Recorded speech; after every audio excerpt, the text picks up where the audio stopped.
सास ने मेरे को जबरदस्ती सुबह लड़ाई झगड़ा करा। इनकी पूरी प्लानिंग चल रही थी कि कैसे हम इसको घर से बाहर निकालें। और 2007 में मेरे को बेटी हुई। अचानक 2010 में उसकी डेथ हो गई। मेरे हस्बैंड ने 2012 में डिवोर्स का केस फाइल कर दिया कोर्ट में। अब मैं आप सभी को बताऊंगी कि मैं सेलिब्रिटी में कैसे बनी। अंग्रेजी में बात करो बिना डरे बिना शर्माए। डाउनलोड जोश टॉक्स इंग्लिश स्पीकिंग ऐप। जय हिंद साथियों, मेरा नाम शिखा जैन है। मैं नेशनल प्लानिंग एडवाइजर हूँ नेशनल एंटी करप्शन से। आज मैं आप सभी को अपनी जर्नी के बारे में बताना चाहूंगी। मेरी जर्नी कहाँ से शुरू हुई और कैसे शुरू हुई और कहाँ तक मैं पहुंची। मेरी जर्नी 11 साल की उम्र से स्टार्ट हुई। 11 साल की उम्र में मैं एक एपिलेप्सी की बीमारी से पीड़ित हुई। एपिलेप्सी को हम हिंदी में मिर्गी का दौरा बोलते हैं। उसके बाद मेरी शादी हुई 2006 में।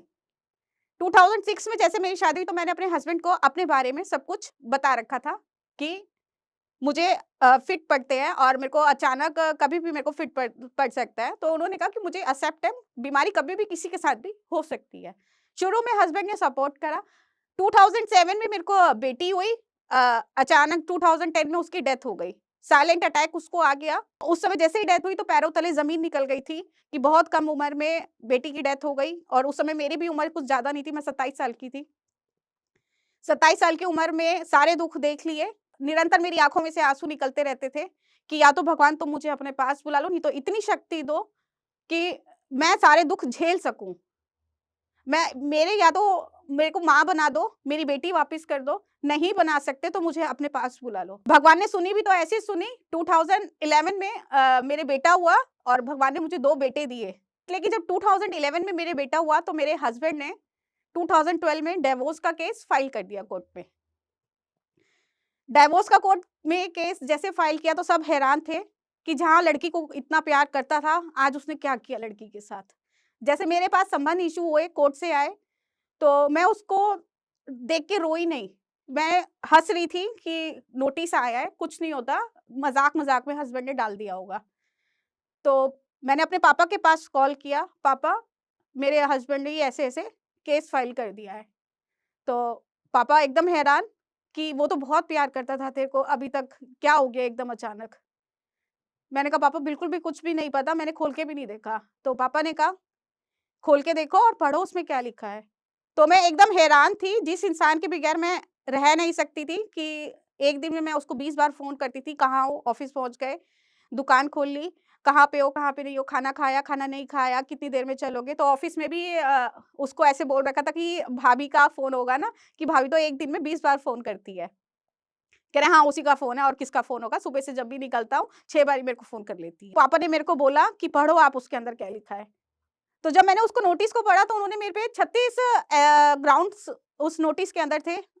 36 ग्राउंड में से मैं कुछ ग्राउंड्स आपको बताना चाहूँगी कि उन्होंने किस चीज़ को टारगेट करके एक डिवोर्स केस फाइल किया था। उन्होंने मेरी बीमारी को लेके ही टारगेट किया था कि लड़की मेंटली डिस्टर्ब है और लड़की को फिट पड़ते हैं डे बाय डे। एक दिन वो था जब वो मुझे डॉक्टर के लेके जाता था और मेरा ट्रीटमेंट कराता था। और आज एक दिन वो था जब उसी ने मेरे बीमारी के आधार पर, एपिलेप्सी के आधार पर, एक मिर्गी की बीमारी के आधार पर डिवोर्स का केस फाइल कर दिया। मेरी सास का ये था कि जब मैं कहूँ दिन है तो दिन है, जब मैं कहूँ रात है तो रात है। कभी मेरी सास ऐसी भी थी कि उसने मुझे खाना भी खिलाया था। मेरी सास मुझे कहती थी कि शिखा तू बहुत सीधी है, तेरे को कोई भी बेवकूफ़ बना के जा सकता है। और मुझे ये नहीं पता था कि वो ही मेरे पीठ के पीछे मुझे वार कर रही हैं। मेरे को अच्छे से दिन याद है, 2012 का 3 दिसंबर की तारीख थी, पहली कोर्ट की तारीख थी। सास ने मेरे को ज़बरदस्ती सुबह लड़ाई झगड़ा करा। इनकी पूरी प्लानिंग चल रही थी कि कैसे हम इसको घर से बाहर निकालें और कैसे हमारी कोर्ट की हियरिंग शुरू होगी, क्योंकि हमारा कानून ये बोलता है कि साथ रहते हुए डिवोर्स का केस फाइल नहीं हो सकता और साथ रहते हुए आप डिवोर्स नहीं ले सकते। ये हमारा हिंदू मैरिज एक्ट में कानून कहता है। तो मेरी सास ने कमरे में ताले लगा दिए थे घर में कि ये लड़की घर में नहीं घुसेगी। मैंने दिल्ली पुलिस को कॉल करा 100 नंबर पे। दिल्ली पुलिस का भी बहुत सपोर्ट रहा, दिल्ली पुलिस को भी मैं बहुत थैंक यू बोलूँगी। शाम को दिल्ली पुलिस ने मेरे को घर छोड़ के गई। हम 12 घंटे तक थाने में बैठे रहे, पूरा परिवार हमारा थाने में बैठा रहा। स वहाँ से लड़के के भी परिवार वाले आ चुके थे। लड़की के भी हमारे भी सारे परिवार वाले थाने में बैठे हुए थे। जब बाद में एसएचओ को लगा बहुत ज़्यादा इसको टॉर्चर किया जा रहा है, तो उसके साथ सही नहीं हो रहा, तो मेरे हस्बैंड की उन्होंने गर्दन भी पकड़ी और उसको थप्पड़ भी मारे कि तू चाहे बाहर रह, वो लड़की अंदर रहेगी। फिर उन्होंने अपने आईओ को भेजा और आईओ के हाथ मेरे घर के ताले खुलवाए और घर के ताले खुलवाने के बाद मेरे को घर में घुसाया। तब भी मेरी सास ने क्या कर रखा था, कमरे के अंदर जैसे वो कुंडा होता है बाहर जिसके हम अंदर ताला टाँगते हैं, उसके नीचे अपना ताला टाँग दी कि आप अपना ताला नहीं लगाओगी। तब मैं अड़ गई थी कि नहीं ताला तो हटेगा यहाँ से। तो फिर दिल्ली पुलिस ने बोला कि ये इसका रूम है, ताला हटाओ यहाँ से। जितना अधिकार तुम्हारा है, उतना अधिकार उसका है। मेरी सास कहती है कि ये मेंटली डिस्टर्ब है, हाइपर एक्टिव हो जाती है, बच्चे को नहीं सँभाल सकती, हमें बच्चा दे दो। मैंने कहा बहुत हो गया, अब नहीं, मैं बेटा भी पाल के दिखाऊँगी आपको। फर्स्ट तारीख पड़ी, फर्स्ट तारीख में पापा मेरे साथ गए, पापा-मम्मी मेरे साथ गए। उस समय सब डरे हुए थे कि कोर्ट में जाना है। एक डर होता है कि कोर्ट है, कोर्ट में क्या डिसीज़न होगा, कैसे शुरुआत होगी, कितने साल केस चलेगा। केस पे तारीख पड़ती चली गई। एक दिन ऐसा आया जब केस डिसमिस हुआ 10 साल बाद। तो हस्बैंड का ये व्यू था कि सेलिब्रिटी का केस है इसलिए जज को भी ऑर्डर करते हुए डर लग रहा है कि मैं क्या डिसीजन दूँ। अब मैं आप सभी को बताऊँगी कि मैं सेलिब्रिटी में कैसे बनी। मैंने 2016 में एक जागरूकता एनजीओ जॉइन किया था। जागरूकता एनजीओ में मेरा फर्स्ट स्टिंग ऑपरेशन था, जहाँ मेरा करनाल में था, असंध हॉस्पिटल में। मैंने स्टिंग ऑपरेशन क्या करा था, मेरे पास एक मैटर आया था कि एक पेशेंट की डेथ हो गई है, डॉक्टर की लापरवाही की वजह से। और वो मैटर भी कब आया, जब बॉडी को जला दिया गया परिवार के द्वारा डेथ के बाद। तो मैंने परिवार से पूछा कि जब बॉडी रिलीज हुई थी अपने 2 दिन बाद जैसे डेथ हुई है, तो आपने पोस्टमार्टम क्यों नहीं कराया बॉडी का? कि उनका कहना था गाँव के लोग थे, उनको इतना सब कुछ पता नहीं था। और एक जब हॉस्पिटल बॉडी छोड़ देता है, पेशेंट को अगर डिस्चार्ज कर देता है, तो उसके बाद उसकी ज़िम्मेदारी नहीं होती। जैसे पेशेंट की 2 दिन बाद डेथ हुई, तो केस जैसे मेरे पास आया कि हमारी बहू को मारा गया है।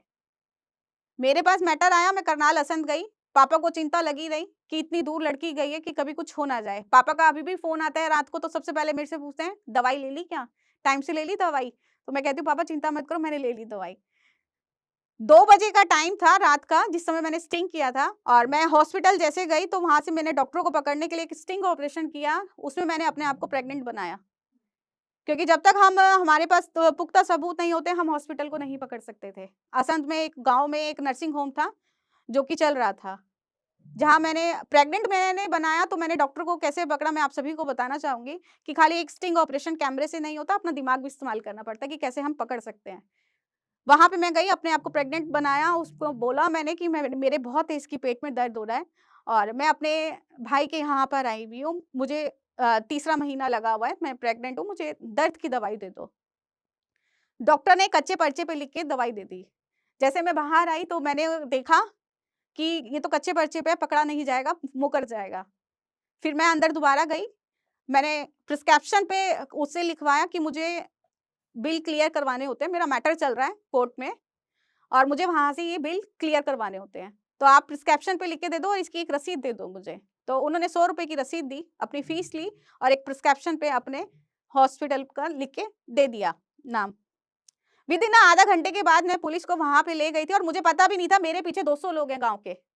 मुझे पता भी नहीं था, मैं सिर्फ़ अपने काम पे फ़ोकस कर रही थी कि कैसे इसको पकड़ना है। गाँव में क्या होता है कि अगर एक आवाज़ उठती है, तो लोग आपके पीछे इतने आ जाएँगे, आपको खुद को भी नहीं पता चलेगा।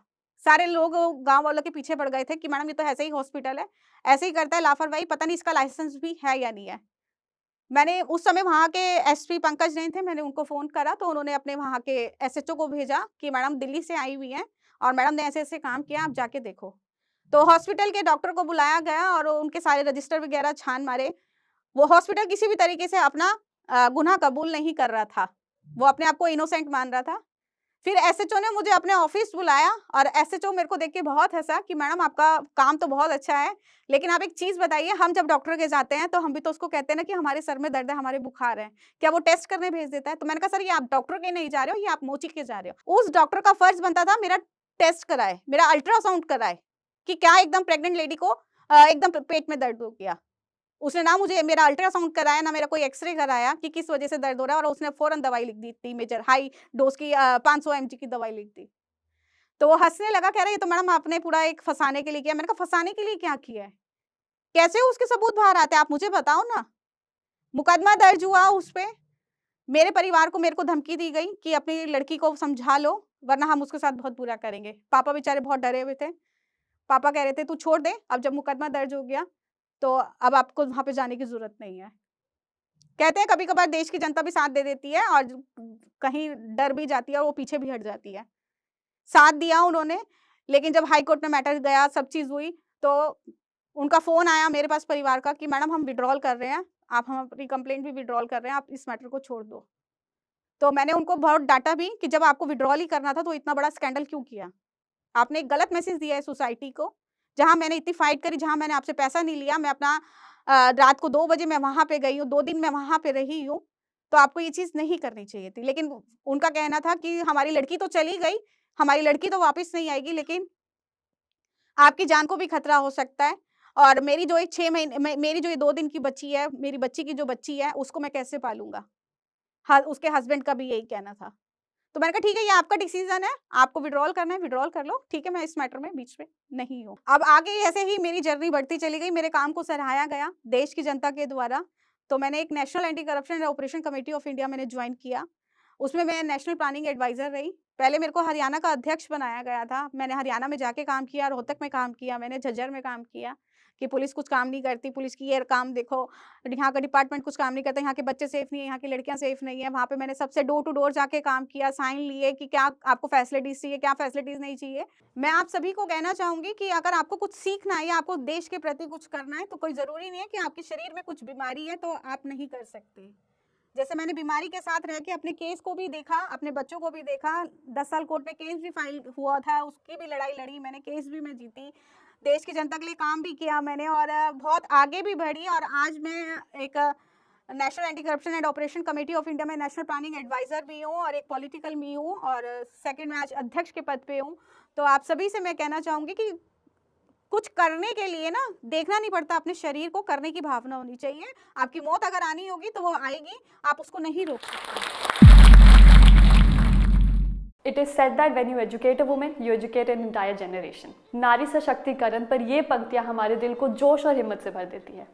ऐसी ही हिम्मत भरी कहानी अभी हमने सुनी जोश टॉक्स पर और हमें उससे काफ़ी प्रेरणा भी मिली। ऐसी ही कहानी है लक्ष्मी जी की, जिन्होंने CS करके बड़े शहर में वो आए जॉब का सपना लेके, पर उन्हें यहाँ जॉब नहीं मिल पाई। पर उन्होंने हिम्मत नहीं हारी, जोश के साथ उन्होंने कम्युनिकेशन स्किल्स पर काम किया और आज एक बड़ी कंपनी में वो काम कर रही हैं। लक्ष्मी जी की ही तरह कई स्टूडेंट्स जैसे कि वैशाली जी, नीला, प्रणाली, आरती और उषा जी ने मिलके जोश स्किल्स के साथ विभिन्न स्किल्स जैसे कि spoken English, communication skills, personality development, finance, business building सीखकर आज अपनी अलग पहचान बनाई है। आज ही अपने जैसे लाखों स्टूडेंट के साथ भारत के number 1 spoken English learning app जोश स्किल्स ऐप के साथ अपनी इंग्लिश लर्निंग जर्नी शुरू करें।